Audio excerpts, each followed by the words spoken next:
Nous commençons avec les boulangers qui manifestent ce lundi à Paris à l'initiative d'un collectif de boulangers créé sur Facebook. Frédéric Roy, bonjour. Bonjour Jean-Jacques Bourdin. Vous êtes boulanger niçois, vous êtes à l'initiative de ce collectif, de cette mobilisation sur Facebook. Alors, vous protestez, vous allez manifester, je crois. Absolument, à 14h, place de la Nation. Place de la Nation. Manifester pourquoi ?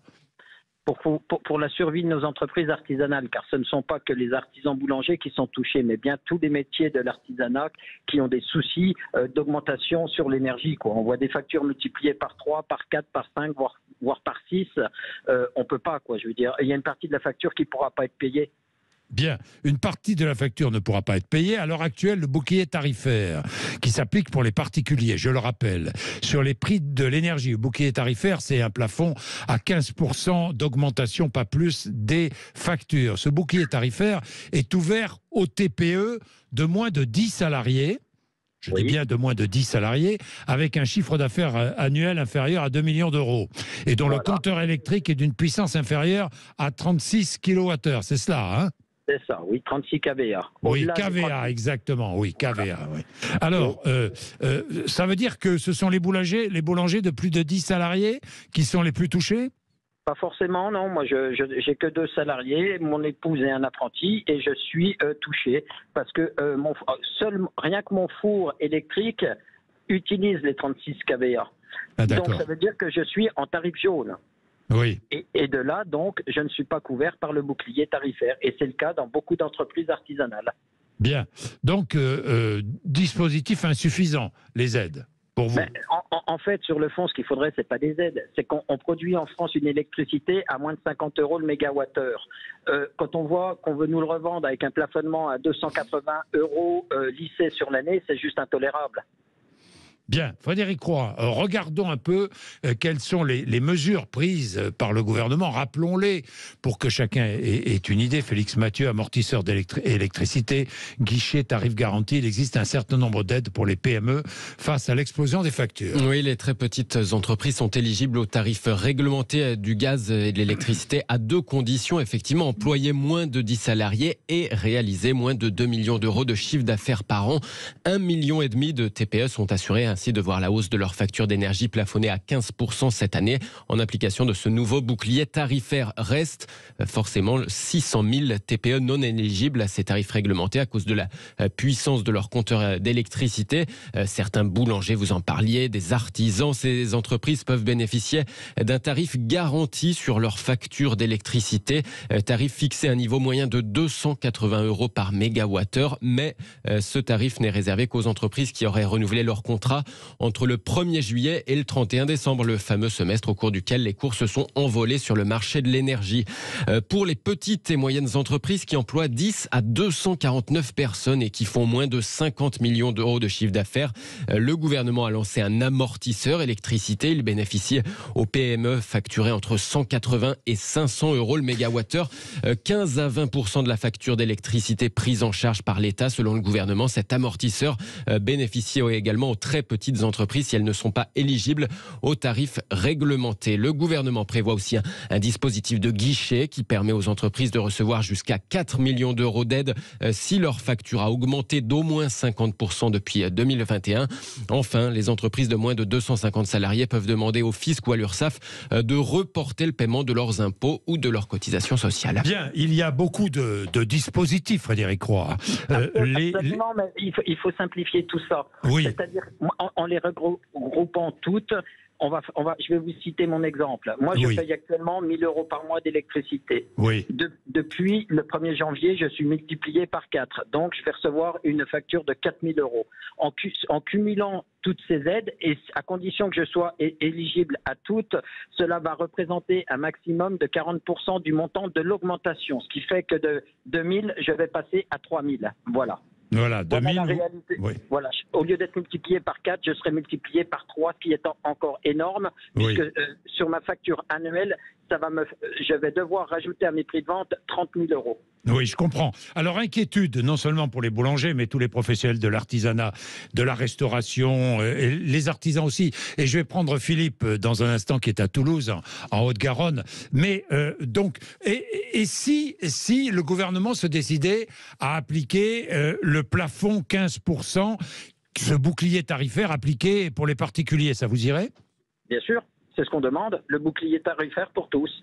De bouclier tarifaire pour tous. 15%, vous supportez? Bien sûr. Il y a quand même eu des augmentations importantes du coût des matières premières depuis le mois de septembre, mais malgré tout, ce qui est sûr, c'est que ces factures d'électricité ont déjà fait fermer certains artisans. Moi, j'ai encore un collègue qui a fermé là il y a 2 jours et il ne rouvrira pas. Il y en a d'autres qui sont en difficulté, mais à court, moyen et long terme, ça va nous fragiliser, voire fermer les plus fragiles. Ça, c'est une certitude. Hein. Ça a déjà commencé. Bien, nous allons prendre Philippe, qui est à Toulouse, en Haute-Garonne. Bonjour Philippe. Bonjour Jean-Jacques. Vous êtes artisan ébéniste, Philippe. Oui, tout à fait. Alors, racontez-nous. Alors, nous, on ne subit pas énormément l'augmentation du prix de l'énergie parce que on a un contrat qui est un 18 kVA, oui. On est des petits consommateurs, donc jusque-là, ça va. Par contre, on prend de plein fouet 2 choses. C'est l'augmentation des matières premières. Oui. Et des consommables, parce que tout s'est envolé. On prend aussi, nous on arrive dans l'ébénisterie et l'agencement, on arrive en fin de parcours dans le domaine de la construction. Donc nos clients ont déjà pris des augmentations faramineuses sur les premières œuvres. Donc il y a quand même un énorme frein. Et il y a le moral des troupes où l'aménagement intérieur, ça reste de l'annexe. Et nos clients préfèrent, je pense, différer leurs dépenses et ça commence. Le moral des troupes commence à devenir plus que catastrophique. Mais Philippe, l'aménagement intérieur a été très en vogue pendant le Covid et après le Covid. Oui, Philippe, on a fait beaucoup d'avancements, on a investi énormément. Bien sûr. Vous avez combien de salariés, Philippe? Alors, j'ai pas de salariés, on est 3 associés. Vous êtes 3 associés, d'accord. Voilà, donc une toute petite Mais est-ce que votre petite entreprise est en danger ou pas? Là, oui. Là, honnêtement, depuis 2 mois, on commence à être en danger. Entre l'augmentation des devis qui ne passent pas parce que les gens n'ont simplement plus les moyens et pas le moral, et ça commence à devenir très difficile. Vous pensez qu'il y a un ralentissement là, un ralentissement de l'activité?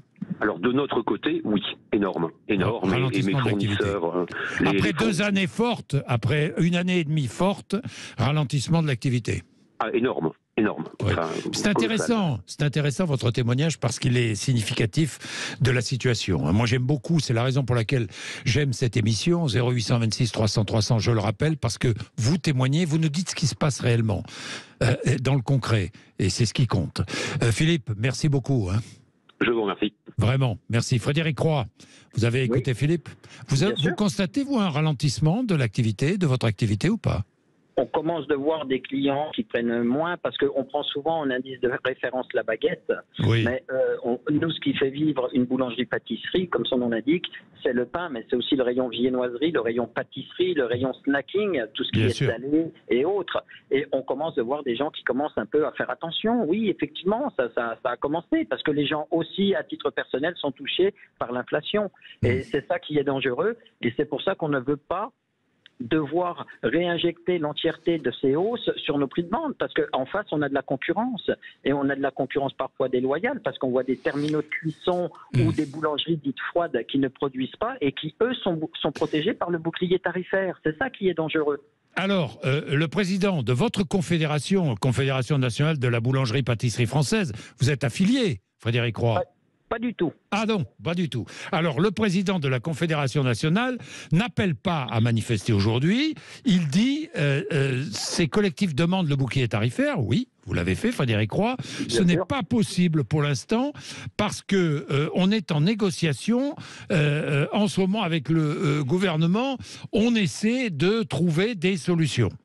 Oui, bon voilà, il essaye. Et comme son nom l'indique, il essaye. Mais pour l'instant, il n'y a pas de solution et il y a les copains qui ferment. Donc la situation est relativement grave. Il y a un temps pour négocier, mais quand ça n'aboutit pas, il faut monter au front. Et ce monsieur qui explique ça, puisqu'on parle de Dominique Enrac, le président de la Confédération, il faut qu'il sache que son syndicat est départementalisé, que certains présidents de syndicats départementaux ont, quant à eux, appelé à venir manifester. Ils seront là cet après-midi. Donc il y a de la dissension au sein de la boulangerie-pâtisserie. Un petit peu, on va dire.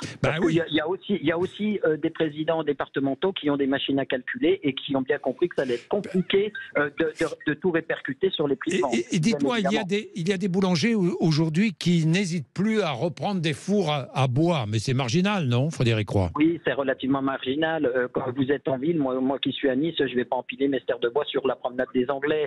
Donc, c'est pas évident pour tout le monde. C'est à la campagne. Celui qui peut, ça peut être une solution, bien sûr. Quand on voit la crise qu'on vit en ce moment, ça peut être une solution. Mais après, au niveau écologique, il y a aussi un problème écologique, quoi. Tout ce qui est cheminée, on sait que c'est pas forcément très écologique. Mais ça peut être une solution pour réduire la facture d'énergie, bien évidemment. Merci Frédéric Roy, dans tous les cas. Merci à vous. Merci, avec plaisir. Merci à Philippe et merci à toutes celles et ceux qui interviennent dans cette émission 0826 300 300.